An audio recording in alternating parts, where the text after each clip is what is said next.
Welcome back to another episode of Out Loud Geek, where we discuss news and views about pop culture, science fiction, fantasy, food, cooking, the outdoors, and more. Thanks due to its own very poor creative decisions for its products, Ubisoft is a AAA video game company that's in deep financial trouble.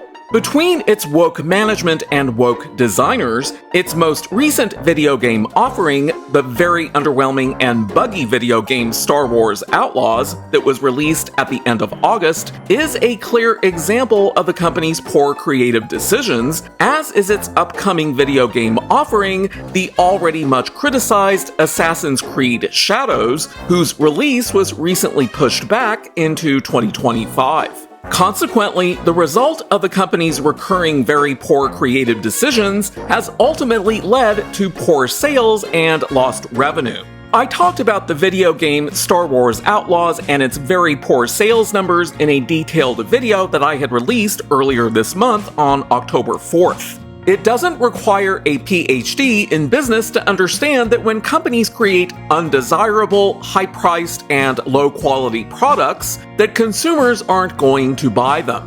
And that's exactly what Ubisoft has been consistently doing over the past few years, which is why its stock has lost 88.4% of its value since its all-time high of $24.10 per share that it reached 6 years ago on July 20th, 2018.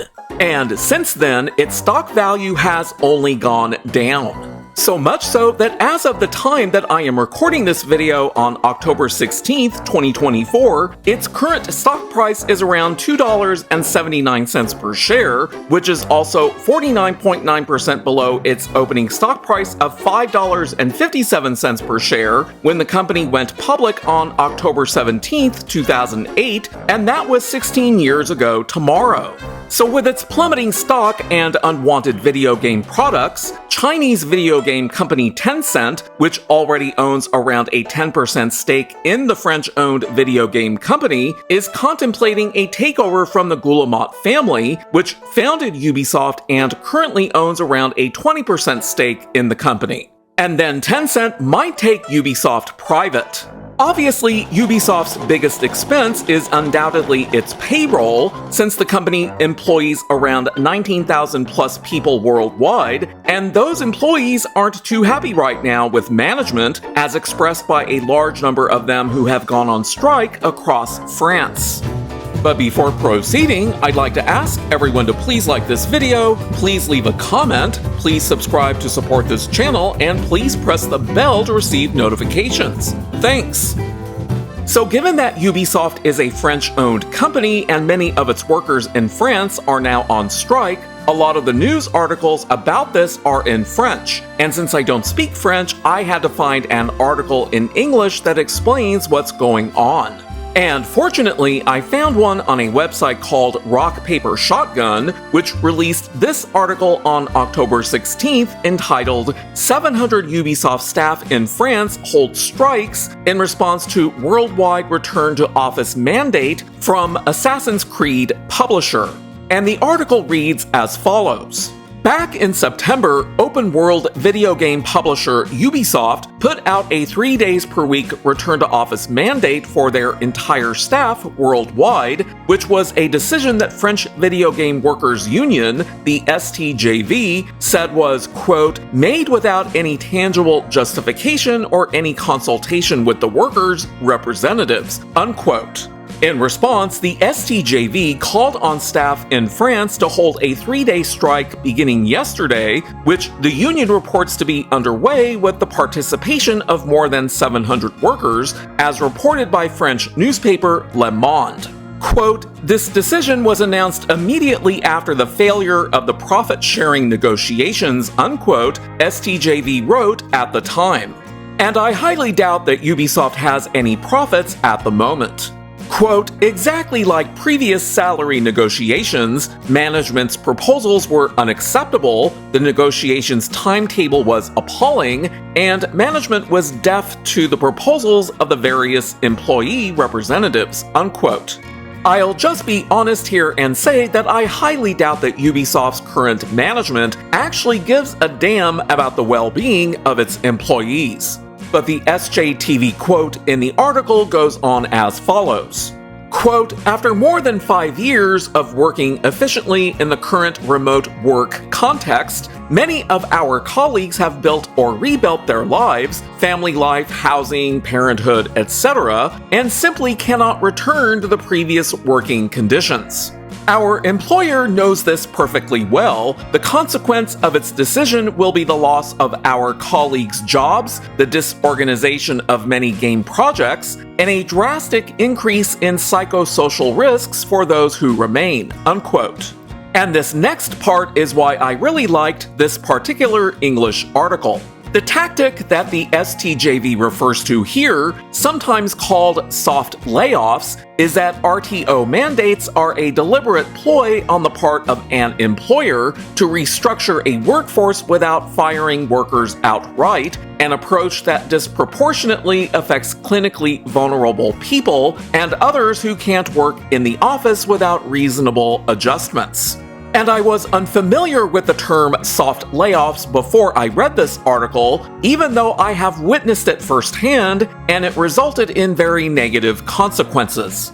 Back in July, Star Citizen developer Cloud Imperium was fined for discrimination after dismissing an autistic senior programmer after his requests to work from home were denied. Le Monde wrote, quote, Union said that they had received no response to the grievances aired in February. The September message was the straw that broke the camel's back. Clement Montigny of the STJV Union told agency France Presse, or AFP for short, that the move to in-person working broke promises made to staff and calls into question the way they organize their lives. The STJV's demands include a formal agreement on remote work, not an arbitrary decision taken several months in advance, an increase in all salaries to compensate for the drop in living standards, and to actually listen to employees' opinions. Management seems indeed to confuse monologue with dialogue, unquote. I really like that last statement because I've witnessed that many times myself with more than one employer. It's an all too common problem because there aren't really all that many good managers in the world. Most managers suck. Speaking to AFP and Le Monde at the strikes, a designer at Ubisoft described the atmosphere as gloomy and said that staff were disillusioned and felt as though they weren't being listened to. What can they expect from a company that won't listen to its own customers? I truly wouldn't be at all surprised if Ubisoft management's demand to employees that they return to the office 3 days a week is nothing more than a ploy to get many of them to quit without having to resort to layoffs, which could ultimately make their very low stock price sink further, since it could result in further delays for Assassin's Creed Shadows to be released. It's a very short-sighted decision that will also ultimately erode any trust that the company's employees have for management, which is probably something else that Ubisoft's management doesn't care about one way or the other. Employees everywhere are typically viewed as being disposable and easily replaced. So if Tencent does take over Ubisoft and takes it private, I have no doubt that they'd immediately lay off a large number of the company's current 19,000 plus employees to cut costs, especially after having to invest more money in the company to take ownership. And for those employees who remain, I don't know how sympathetic a company that's subject to the whims of the Chinese Communist Party would be to their concerns. Failing to meet gamers' expectations and pushing woke identity politics over common sense has essentially doomed Ubisoft, its shareholders, and its employees.